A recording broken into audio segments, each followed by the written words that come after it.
So when you're ready, you're coming over onto hands and knees. Big handprints on the floor.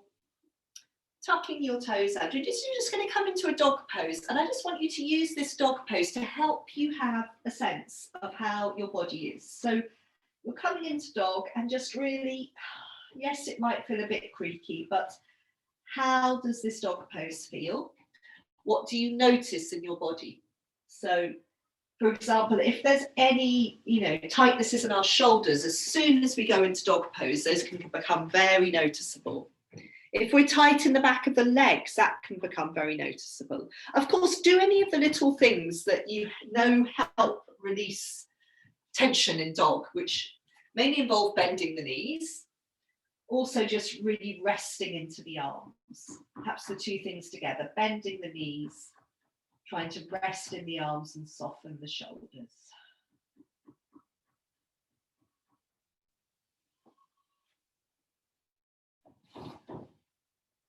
Good, and just have another couple of breaths in dog, if that's bearable. And then we're going to start, when we come down from this dog, we're going to do another dog, but it will take us into a little sequence. So you can come down from that dog. If you need to sit back over your heels, shake your hands out. Yes, take a jumper off, Hannah. You can do.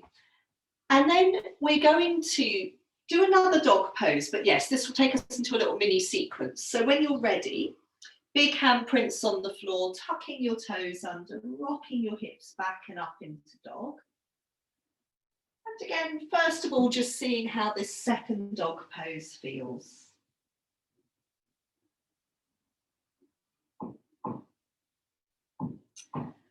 And having a few breaths there.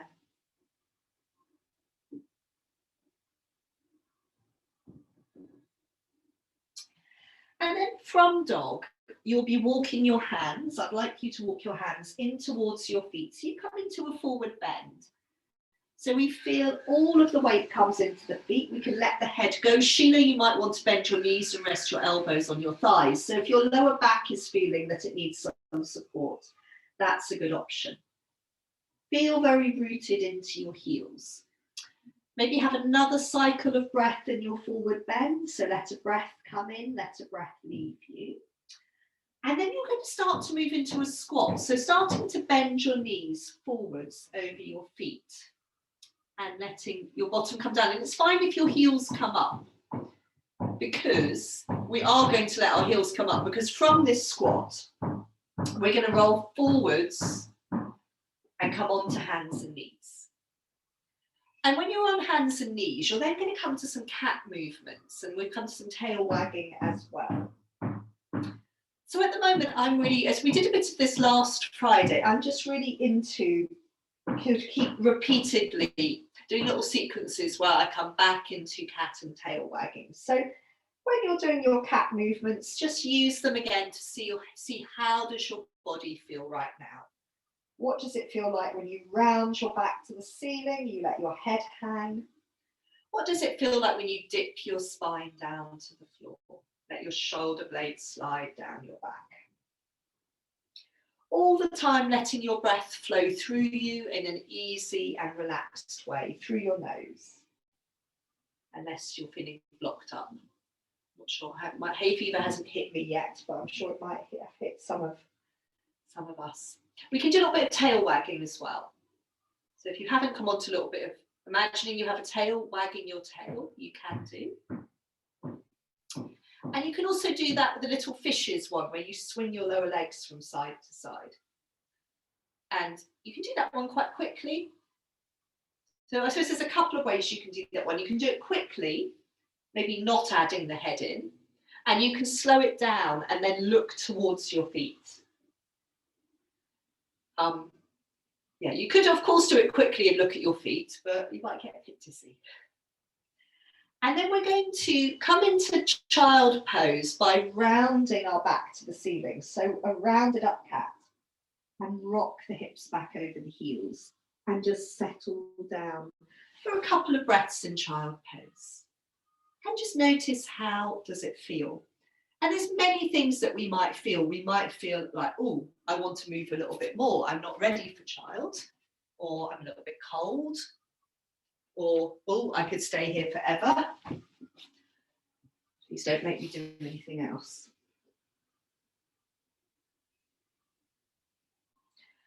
From child pose, we're going to walk our hands in towards us. So we're sitting in kneeling.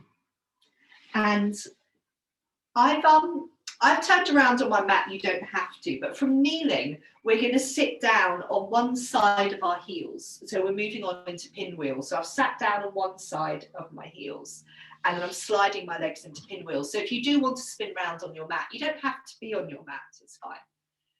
And you can do a little bit of circling in pinwheel.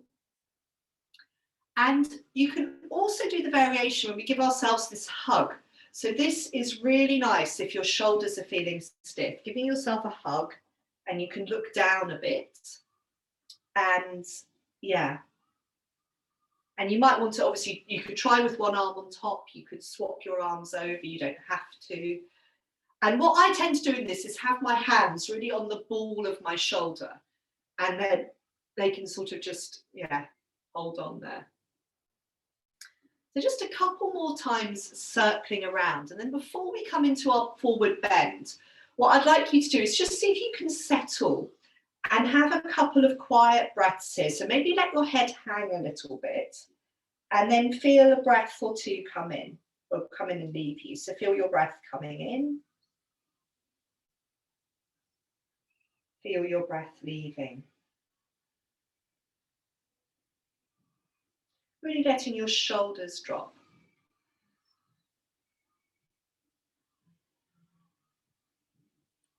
Good. And then you're going to turn, release your arms out of that hug, turn towards your knee that's going out to the side, and fold the weight of your body down over your leg into your pinwheel forward bend. And as you settle in this forward bend, try and let your shoulders soften and relax. And just settle there for a breath or two, noticing how this feels.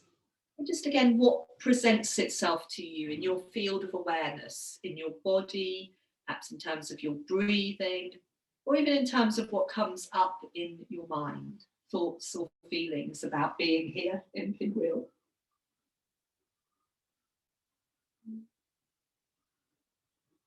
Let one more cycle of breath move through you. So letting the breath come in, letting the breath leave.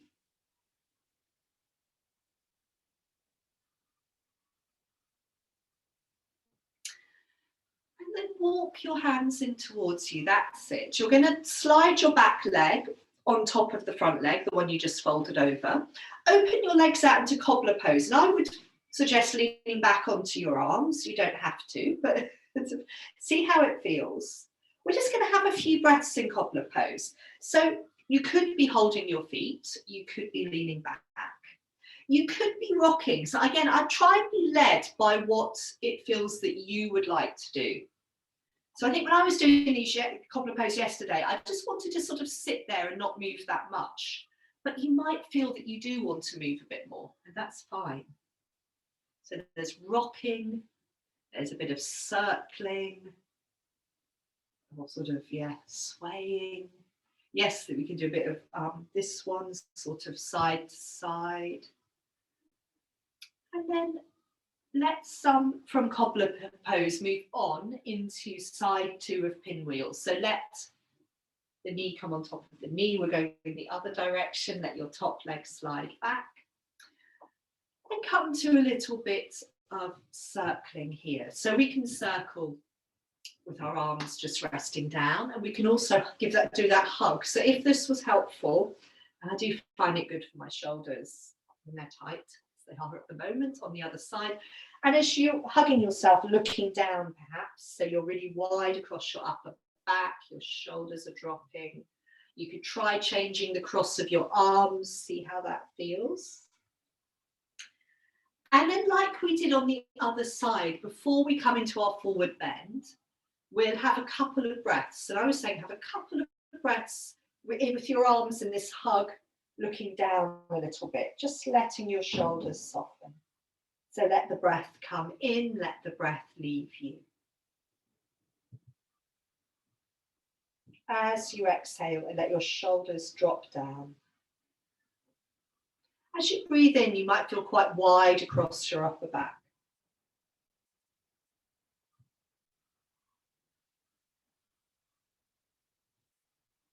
And then release your arms, turn towards that knee that's going out to the side and fold your body down over that leg.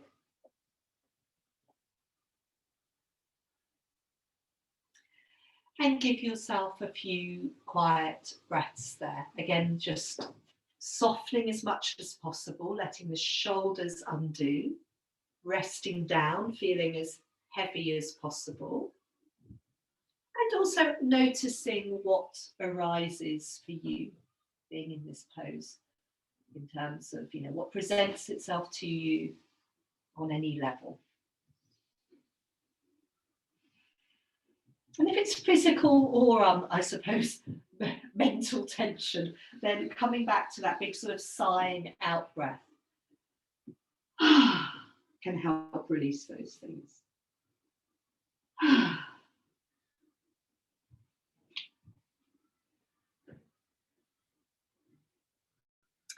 And then from Pinwheel, when we walk our hands in, we're going to come back onto hands and knees. And we're going to come back through our sequence. I'm spinning around, you don't have to spin around. So back to hands and knees, we're going to come back into dog pose. From dog pose, we're going to come into a forward bend. And this time we're going to roll up into standing, not for anything very long. So yes, when you're ready, moving into your dog pose and seeing how it feels to be in dog pose once more. Big exhalations, if you like, resting through your arms. Can you let the shoulders undo?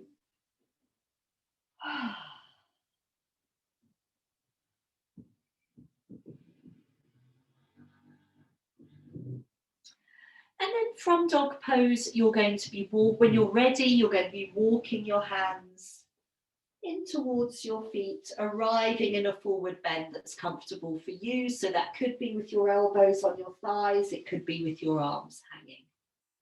Letting your head go, feeling your heels growing roots into the floor.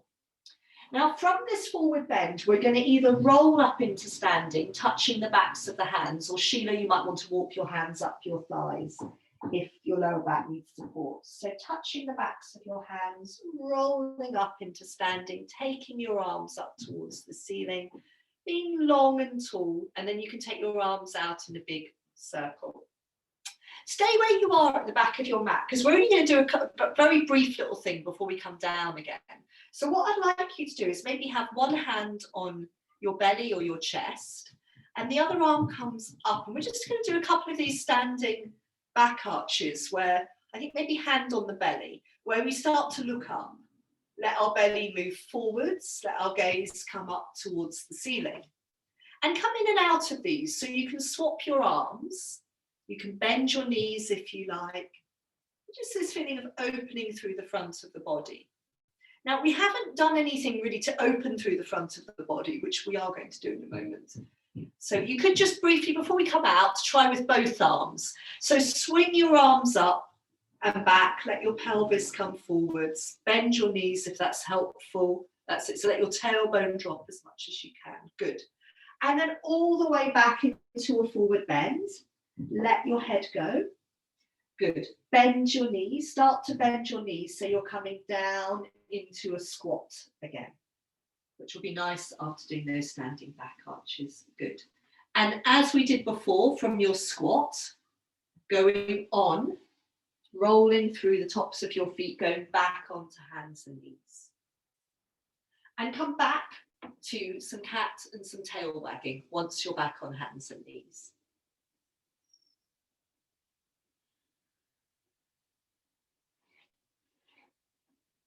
So we're on hands and knees, we've come back to our cat movements, rounding our back to the ceiling, dipping our spine down to the floor, seeing how it feels to be back in these movements.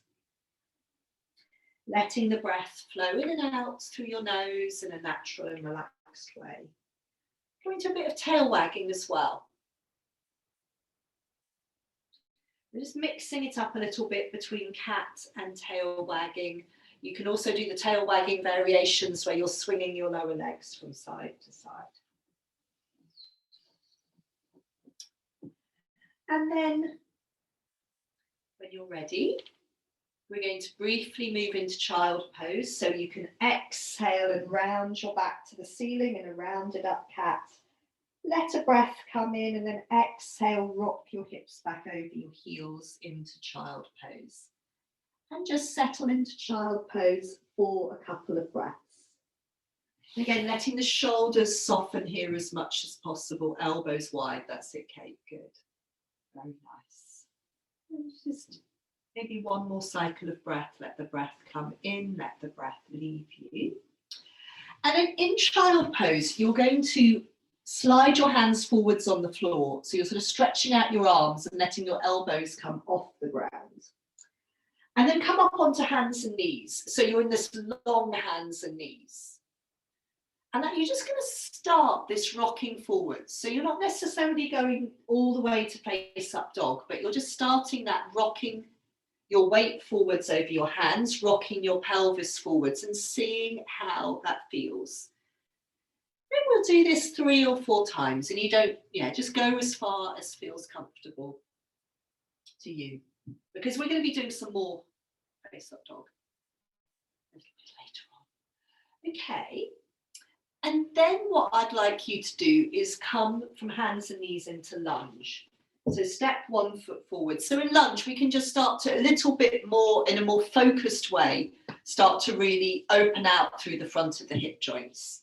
So front knee over your front heel, back toes can be tucked under or untucked.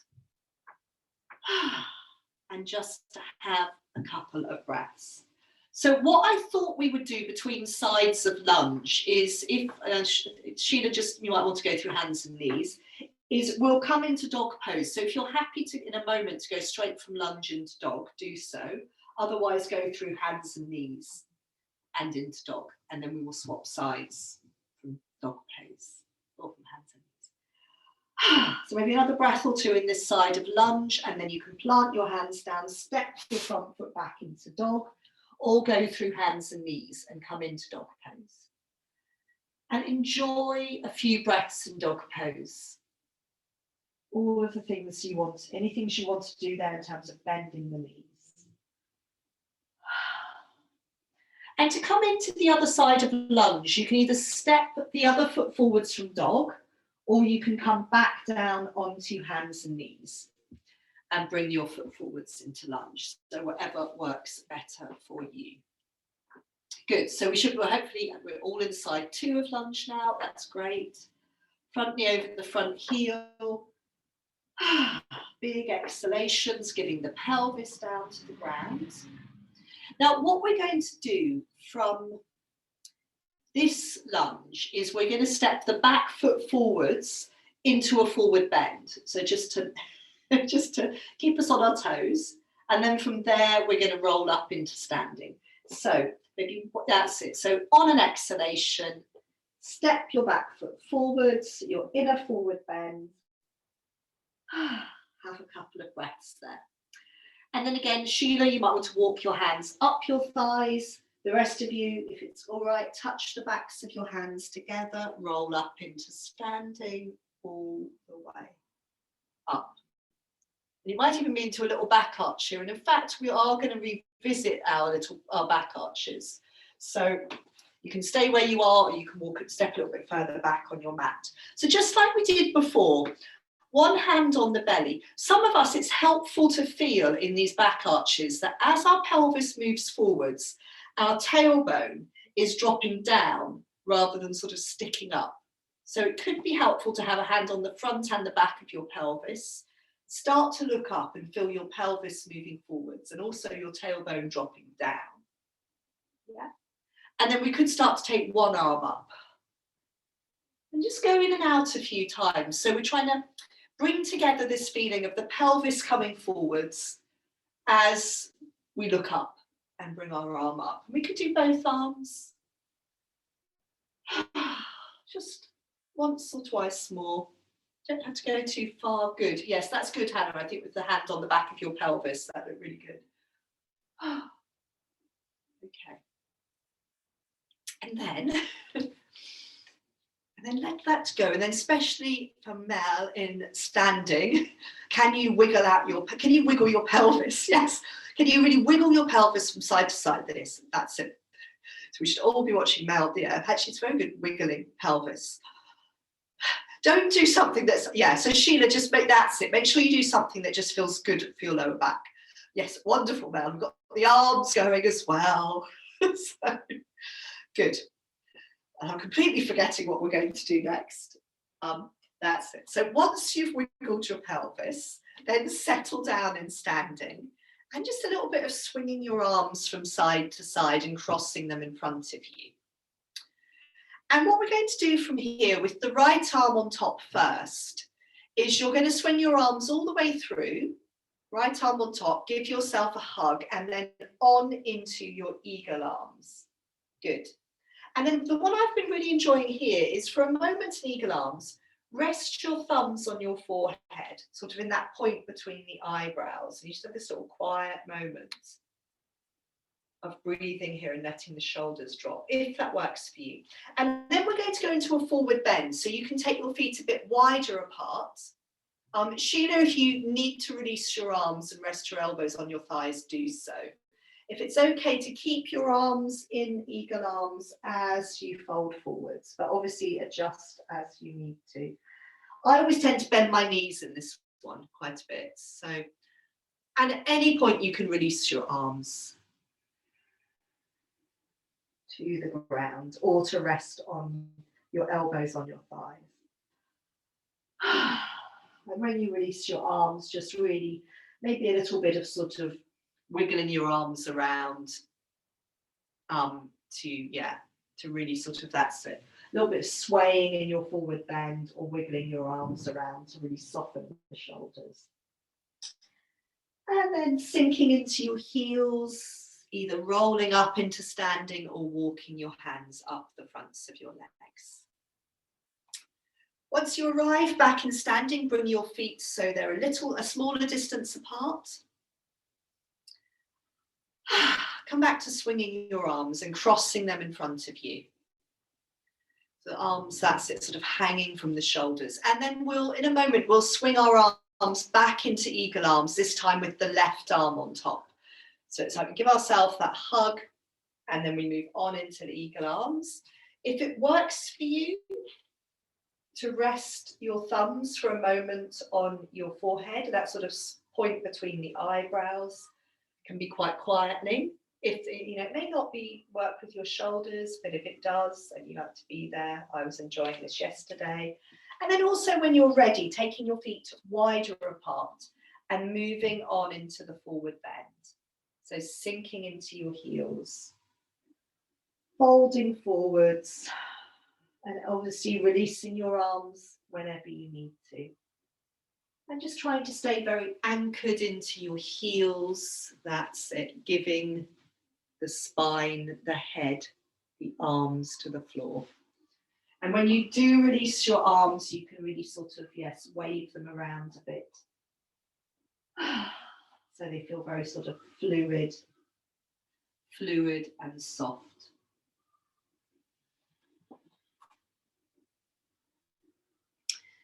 And this time when you sink down into your heels and come back up, keep your feet a bit wider apart. So just before we come back down out of standing, I'd like us to do some side lengthening movements. That's it. So when you come back up into standing, your feet are still a bit wider apart. And we can do these movements where we take one arm up and over and we swing the bottom arm. And also I'm taking my pelvis over towards my raised arm side. So to feel that side lengthening movement through the whole of the body. And the bottom arm, I do like this one, when the bottom arm swings. I think we did this last week. For me, it's this, the whole thing feels much freer. So if we can keep some movement somewhere. So perhaps once more on each side. And at the same time, we're feeling this lengthening through the top arm side, but This swinging arm maybe just helps it all stay a bit less held. Great. So we're going to come to the back of our mat. We're going to go down through a forward bend dog pose, back once more to some cat. Okay, so we could, at the back of your mat, you could have your hands in prayer pose, feet a little distance apart, letting a breath come in, exhaling, taking your arms down and then up, feeling long and tall, and then bending the elbows, bending the knees, rolling down. Seeing how that forward bend feels. Before you go on into dog, you could just have a breath or two in your forward bend. And then big handprints, walking your hands forwards into dog. See how dog pose feels.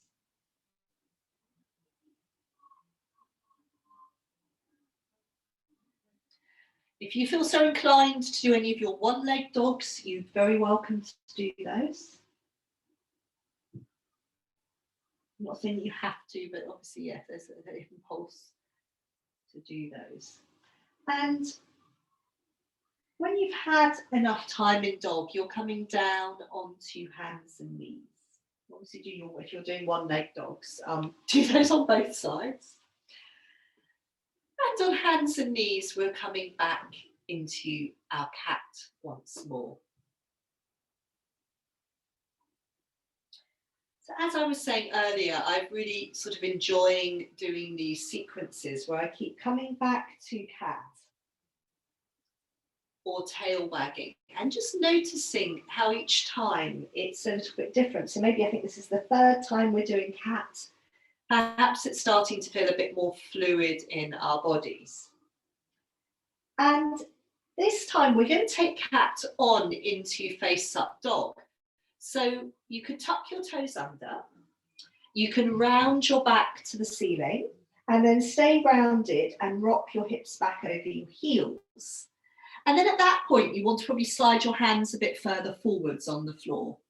So you've rocked back with your pelvis, your back is rounded, you've slid your hands forwards, let a breath come in, and then as you exhale, you're going to travel forwards with that rounded back into face up dog. So it's only when your shoulders are over your wrists that you look forwards, that's it.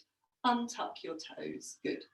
And then try to reverse the movement. Start to go back, tuck your toes under, round your back, look back towards your feet, all the way back. Let a breath come in as you exhale, traveling forwards again. Keep looking back until your shoulders are over your wrists. And then we untuck the toes, we let the pelvis hang. Sheila, you just go as far as feels right. Good. Shoulders down away from the ears. Lovely. One more time. So reversing the movement, and then we'll do one more face up dog in this way. So all the way back, let a breath come in, and then the out breath takes you forwards, rounding your back into face up dog. This third face up dog, you might feel that you can have a sort of cycle of breath there, feeling wide in the front of the chest. And then we'll go back into child pose, and then we're going to do face up dog again with a bit of tail wagging, but let's just have a couple of breaths in child. Or kneeling if you prefer, just really taking the weight off your hands and your wrists.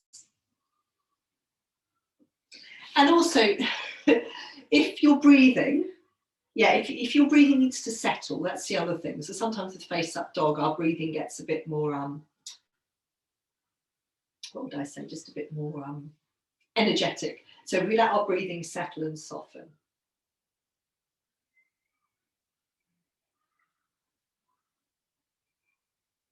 And then when you're ready, when you might want to just come into kneeling and bring the backs of your hands together. That might be quite good for your wrists before we come back onto hands and knees. That's it, and give them a little bit of this one, sort of wiggle the fingers rock the fingers from side to side. And then if we come back onto hands and knees, but we make it a longer hands and knees, and then we can do this, which is a favourite of mine, hopefully some of yours. We wag our tail, we swing our pelvis from side to side, back into child pose, and forwards into face up dog. I think we did this last Friday. So backwards into child, and then pelvis side to side forwards. We sort of almost sneak ourselves into face up dog in this. And again, I always think it's a bit like how you see snakes move. Snakes move forwards, but with this sort of side to side movement. If you come into face up dog and you want a couple of breaths there, you can do. So again, maybe doing sort of 3 or so face up dogs.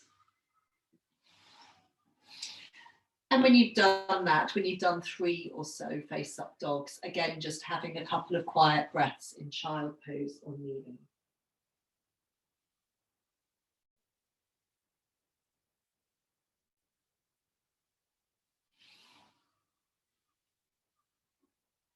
Good. If you're sitting in kneeling to have your quiet breaths, it's nice to rest the backs of your hands on your thighs. And that's quite a good way to just really let the wrists soften and quieten. And if you're in child pose, walk your hands in towards you so you come into kneeling, because we're actually going to then just revisit our the other little part of the sequence we've been working with, our sort of pinwheel, but taking it onto pigeon this time. So from kneeling, sit your bottom down onto one side and your heels on the other, and slide your legs apart into pinwheel. And we're going to do a little bit of circling here. So it's up to you. You can either have your arms resting down, or if you like the one, if your shoulders, like mine, would benefit from giving yourself a hug. So we can do a little bit of circling in pinwheel, and then we're going to be moving on into our pigeon pose, which you may or may not, not think, oh, that sounds nice. So from here, we're going to take, we're going to take the knee that's going out to the side. We're going to just move that knee back a bit. Yeah, so can we slide that knee back a little bit on the floor? And then can we lean our weight over that leg so we can sort of free the back leg to lengthen out behind us. And you can tuck your toes under perhaps and sort of help draw that leg back behind you. And then you've got an option here. You could sort of stay, if your front knee is a little bit vulnerable, keep your weight over that bent leg, thigh. Otherwise, you can roll your pelvis a little bit till your pelvis becomes level, which might mean that the front leg thigh is off the floor.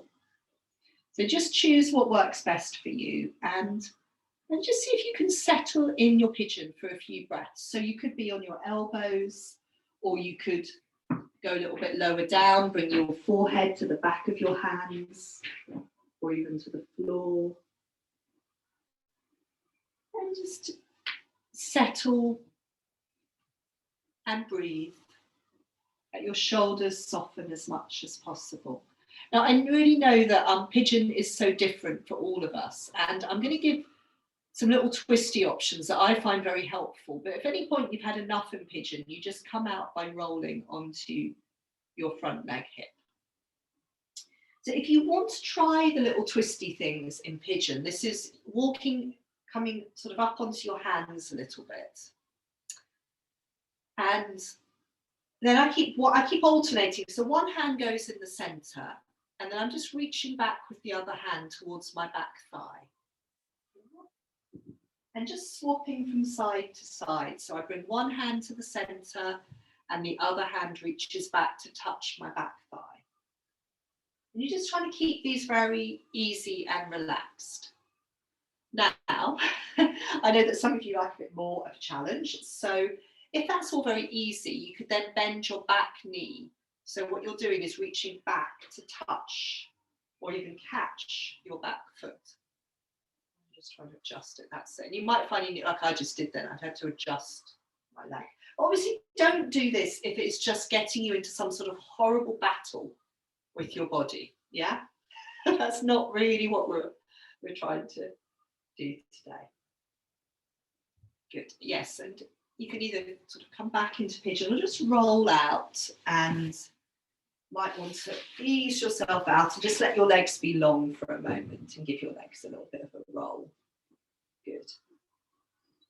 Okay.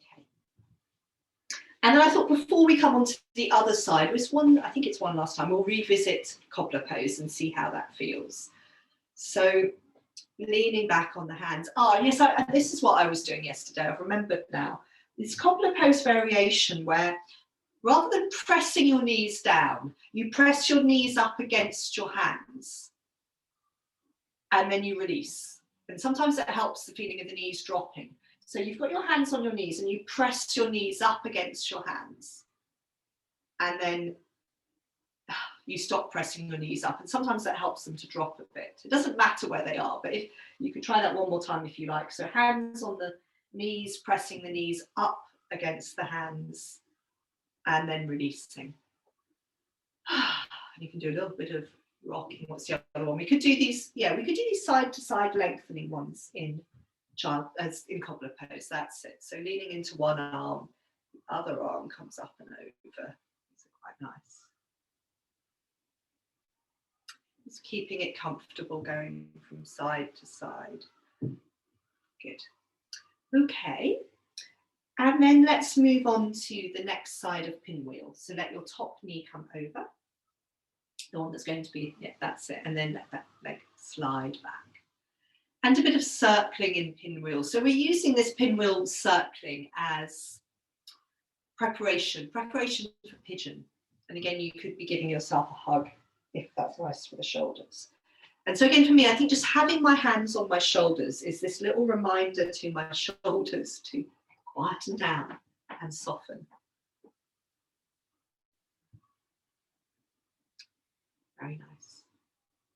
Okay, and when we're ready, we're going to move on into pigeons. So this knee that's going out to the side, we're going to slide that knee back a bit. And then we're going to lean our weight over that leg so that we release the other leg to lengthen out behind us. If you tuck your toe under, you might be able to sort of draw that leg back a bit. And then you just decide, are you going to keep your weight through the thigh of your bent front leg, or are you going to roll your pelvis over and perhaps that thigh comes off the floor? So, checking in with your front knee. How is your front knee happy? That's the most important. And then we settle down onto the elbows or the forehead. And we have a few quiet breaths, but we can also be, using, if it's feeling quite tight in pigeon, of course, we can rock a little bit, or we can use a sort of sighing out breath to help us soften, all the time trying to keep the shoulders relaxed. And then if you like, you can revisit those twisty things on this side. So remember, it was coming up onto the hands. And then one hand stays in the center. And we just turn a little bit and we reach our other hand back towards our back thigh. And again, don't do these if they're making you get into a bit of a battle with your body. But do them if it's helpful. It can be just helpful to resettle a bit more, perhaps. It's a bit of distraction. You can bend the back leg, reach back to the foot. That might be a possibility.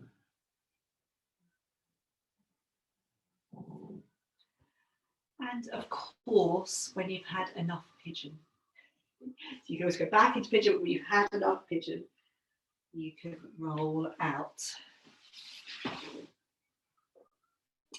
So I just wanted us one last time, we're getting near the end of the class, one last time to come up into standing and just do a couple of balancing things before we lie down. So it's going to be dog pose, forward bend, rolling up into standing. So hands and knees, tucking your toes under, rocking your hips back over your heels.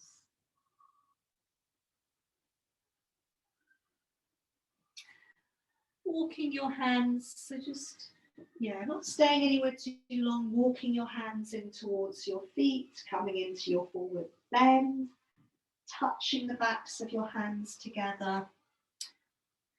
As you roll up into standing, And take your arms to the ceiling. You could come all the way into that standing back arch. Maybe just once or twice more. Remember, you might want a hand on your pelvis, or Hannah, it seemed to work for you with your hand on your lower back. Obviously, bending your knees. Once we've done that a couple of times, we'll come to a little bit of wiggling of the pelvis. And then we're going to just see how it feels to come to our balance. We're going to be doing our eagle legs balance, but we're just going to start with the legs. And for this one, it's a bent knee balance. I tend to like to have my feet slightly wider apart than I would normally. So, and in this one, you're going to be bending your knees. So look down at your feet and let your knees bend a little bit. And then bring your gaze a bit further forwards on the floor, but keep looking down rather than straight ahead. And you're going to shift your weight onto one foot, and you're going to cross the other knee over that bent standing knee. So you're trying to keep your standing knee bent, and you're crossing your other foot over it. And then you could just bring your hands into prayer pose to get them out of the way. We'll do eagle arms in a moment. So just a couple of breaths. Check that your front standing knee is bent. You could have your top leg, big toe on the ground if you're feeling a bit unsteady. Good, that's nice. And your gaze is forwards, but ever so slightly down. Okay, that's nice, good. Come out, have a little shake out. Let's try the other side. So again, start by looking down at your feet. I've got my feet slightly wider. I find it helps with this one. Bending the knees a little bit, looking down. Then let your gaze come forwards and shift your weight onto the other foot. The knees still bent, you're crossing the other leg over it. And then you're bringing your hands to touch in front of your chest. Good. Try and let your shoulders drop down now. Even though we're looking down slightly, we don't want to be leaning forwards. Good. Very nice. Well done.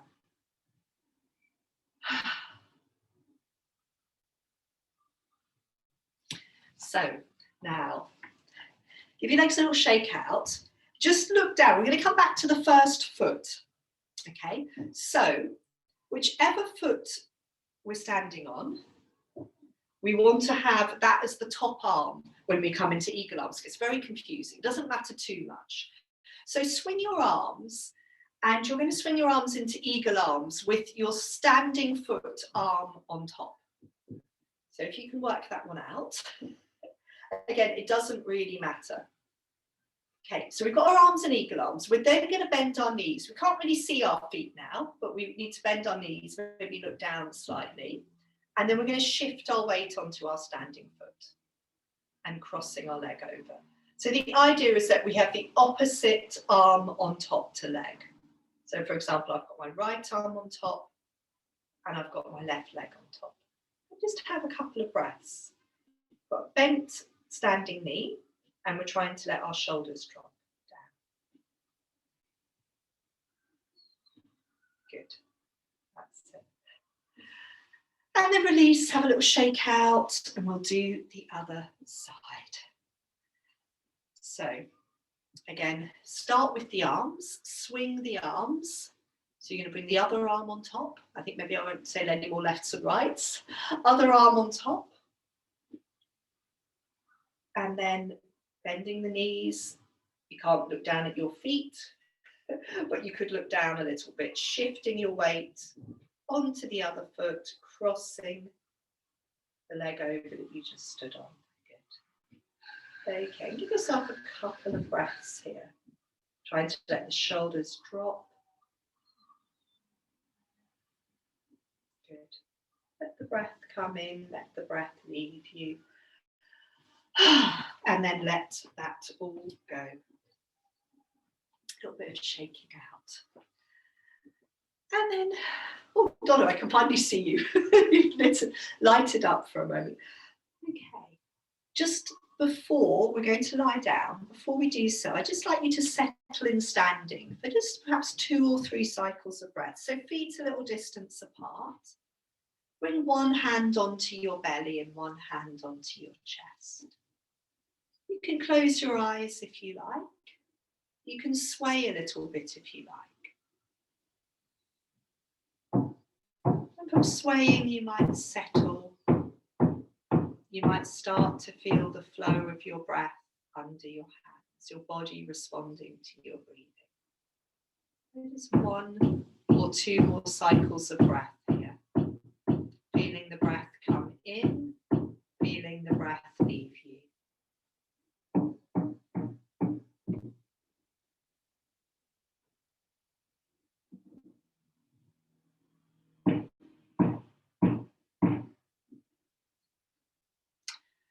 And then in your own time, you're going to make your way down to lying down. And we're just going to do a couple of easy sort of rocking movements here.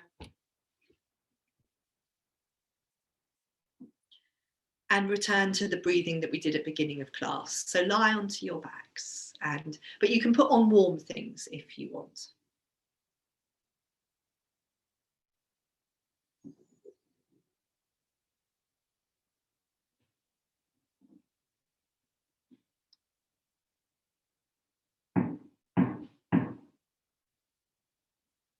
If you hear some banging, there are builders next door, so they have been quite quiet, but they might get slightly noisy in the house. So yes, if it gets very bad, I will wrap things up. So once you've settled on your back, let's just come back to a couple of those movements we did right at the start. So the first one would be feeling the back of your head on the floor and just letting your head roll to the right and to the left.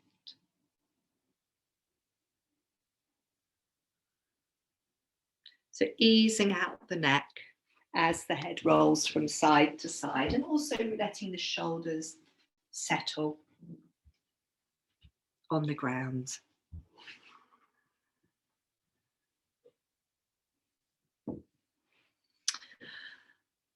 And then you could bend your knees, stand your feet on the floor. Just do a little bit of tilting of your knees from side to side.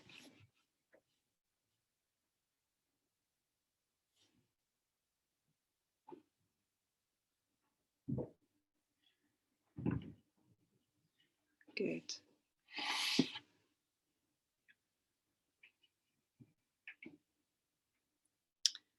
And from here, if you feel the urge, you could fold your knees into your chest, and you could do a little bit of rocking with your knees folded into your chest, holding around your knees. And you could do a little bit of taking your leg, when you've done that, a little bit of taking your legs up to the ceiling and shaking them out.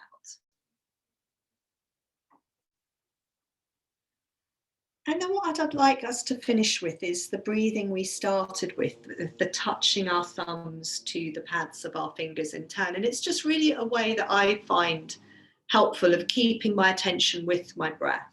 And it gives us 7 cycles of quiet breathing. So you're going to settle with your arms by your side. Of course, they can be under a blanket, that's fine. You just need to be able to touch your thumbs to the pads of your index fingers. So you're going to start by bringing your thumb to the pads of the index fingers, and you're going to let a breath come in, and you're going to let a breath leave. And then move on to touching your thumb to the pad of the middle finger and letting a breath come in, letting a breath leave.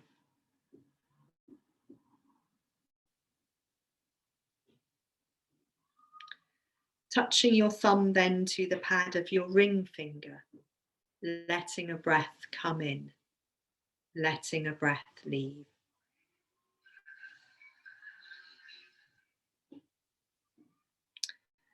And then touching the thumb to the pad of your little finger, letting a breath come in, letting a breath leave.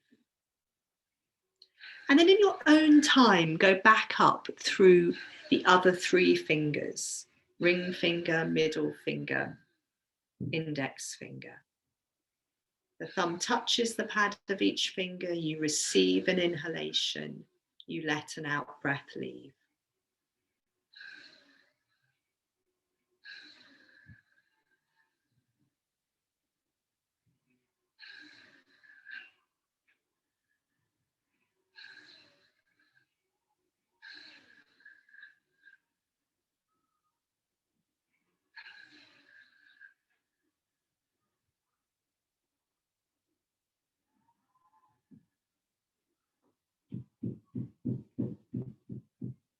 Whenever you finish, then just let your hands soften and relax.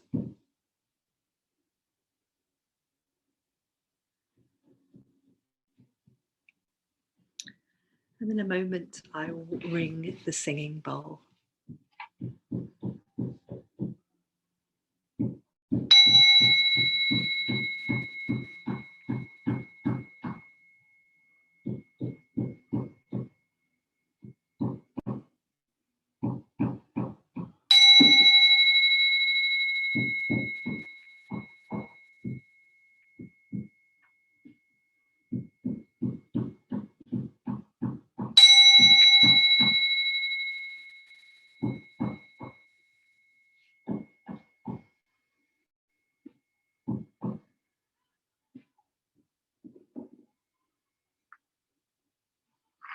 So thank you very much. Bye. And unmute yourselves. I can't remember whether I'm seeing any of you on Sunday or not. Yes, Hannah. I have to check my list. Anyway, I should see you on Sunday. I thought it would be warm by now, but it's still not very warm. So warm layers again. It'll be lovely, I'm sure. It'll be lovely. Yes. See you then. Just keep waiting for the weather to warm up. Oh, I know. And that wind. It's that wind, isn't it? It's that cold wind. But anyway, yeah, we'll have a nice time. So see you then. Bye. Bye. Bye, Kara. Thank you. Bye. Thank you. Lovely. Yeah. Bye. Hello, lovely. Hi. I can't hear you. Oh. Are you still muted? Yeah. Yeah. Oh, that's better. Yeah. I thought that your mum had I remember now you saying your mum had got a little dog, but yeah, what happened is we were getting pizza from that gorilla pizza truck last night, and we had Otto, and there's this woman with this little Jack Russell, sweet little fluffy Jack Russell, and then I had a nervous dog lead, and basically I got chatting to her, and she was saying that she's got a 3.5-year-old child, and the dog has like bitten the child, and so the dog has to be rehomed with a home without kids. So yeah. And it was awful because she was so devastated about it, and she was such a sweet little dog. And yeah, I love little Jack Russells.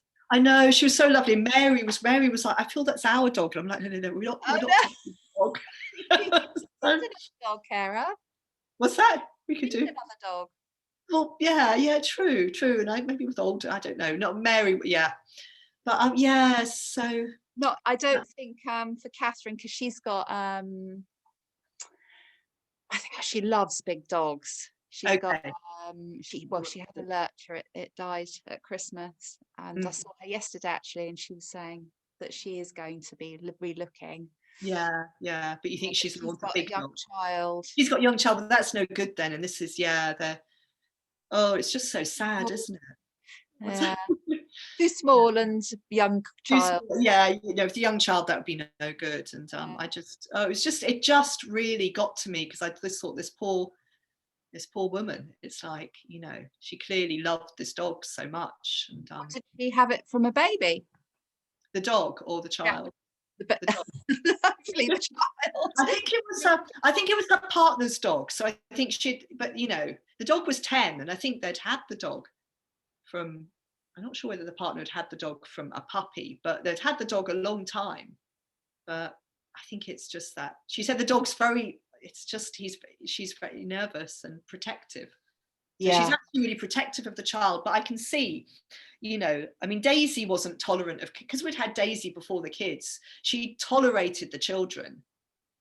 But Otto is far, as I tried, Otto's less reliable with other dogs. He's absolutely bomb-proof with the children. They could do anything to him. Yeah. I think it's when you've had a dog before you've had kids, and Yeah, God, yeah. it's really hard for the dog to adjust. So I'll keep looking. There might be somebody. Yeah, and I'll keep thinking. I've got her number anyway, because I just thought. So the dog's 10. The dog's 10, and it's female Jack Russell, sort of, So it's, good. I suppose a little dog like that, she could have quite a few more good years in her. And Oh, totally. Yeah, Jack Russell's my friend. Actually, Julie, our friend in Broadstairs.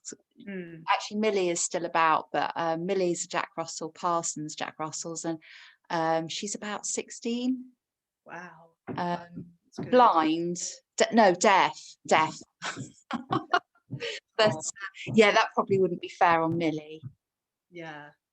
But, yeah. Oh, well, think, yes, if anyone comes to mind. Hi, Steve. Hello. Hi.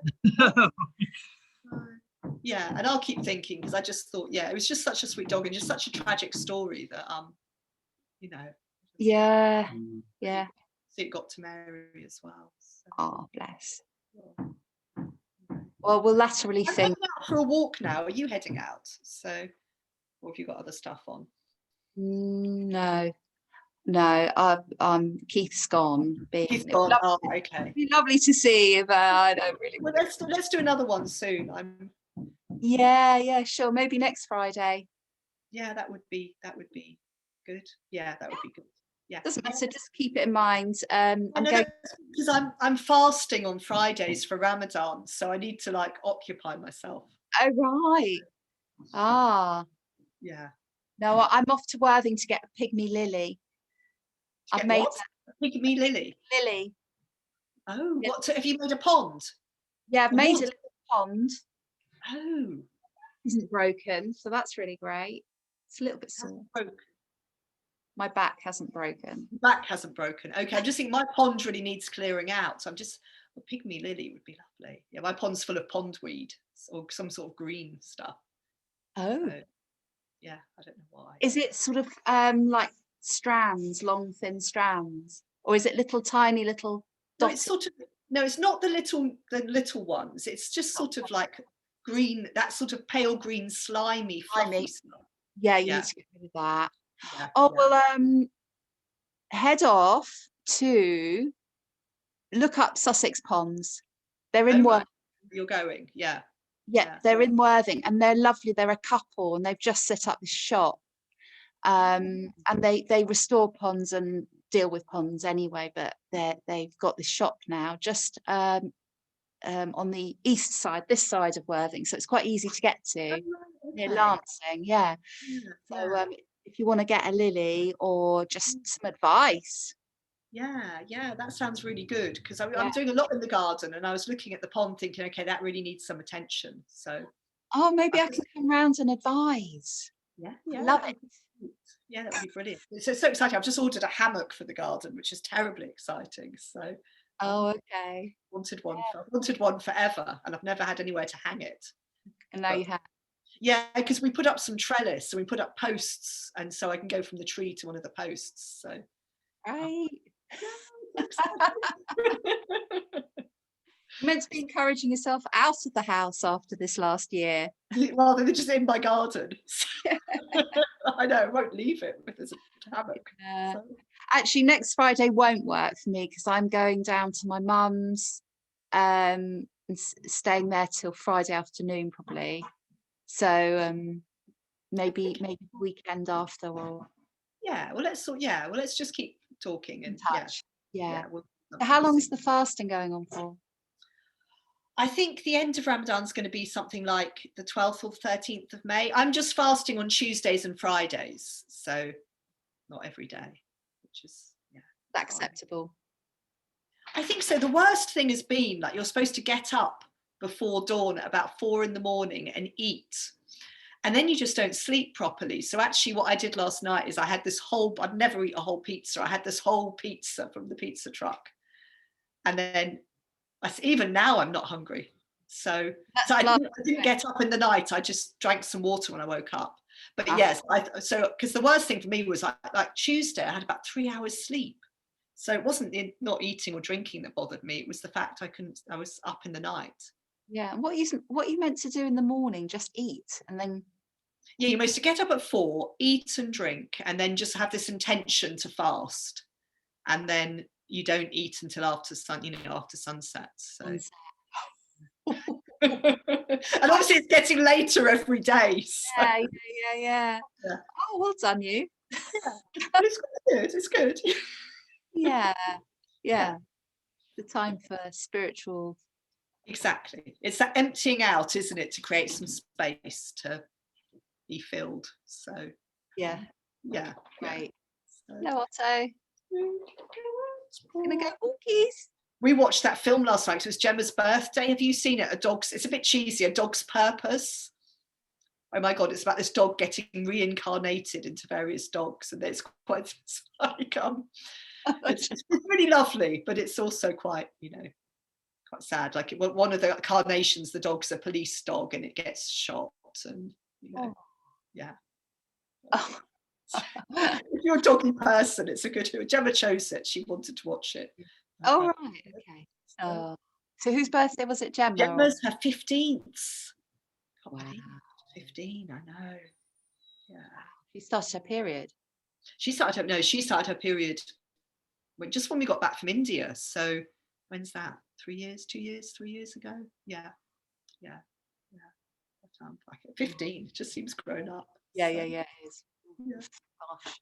Well, I bought her some clothes and she really liked them, and I thought that's great, because when I was 15, my mum could not have bought me anything that I would have been seen dead in. So, no, I remember the battles. We used to come to Top Shop in Brighton. Just horribleness. We had terrible days. So fraught, wasn't it? And Gemma was just absolutely thrilled with what. It was very sweet. So. Okay, so just a moment. If I'm going to the pawn shop, have you got any plants around there, or you? No, it's like the pond is like a plastic, thing. It's like a plastic thing, and it's probably just it's not got any good plants in it at all. So. Has it got different levels, like a deep level and a? No, it's not got different levels, because it's very small like this. Oh, okay. Okay, so you're probably looking at a very pygmy lily. How deep is it? It's probably about that. That also, it's about that deep. Okay. Oh, I don't know what to suggest. Yeah, it's pretty teeny. It was like a barrel. It was like a half barrel, and then that rotted, so we replaced it with this plastic thing. But it's very small. Okay. Yeah. Well, I can always ask. That deep, that round. Yeah. Okay. Yeah. If they recommend something, shall I buy it for you? Yeah, if it's not too much money. Yeah. Okay. They might just recommend a few of the crow's foot, sort of like the sinking plants. They're oxygenators. Yes. And they tiny little white flowers. Yeah. Well, that might be nice. Yeah, because I was just looking the other day. I thought I really do need to sort it out. So yeah, it's good, isn't it, for wildlife? And yeah, sure. Yeah. Okay. All right. Well, have a nice walk, and good luck today with your Ramadan. Yeah, thank you. And yeah, we'll do that walk soon. So Sure. okay. All right. Love. Bye.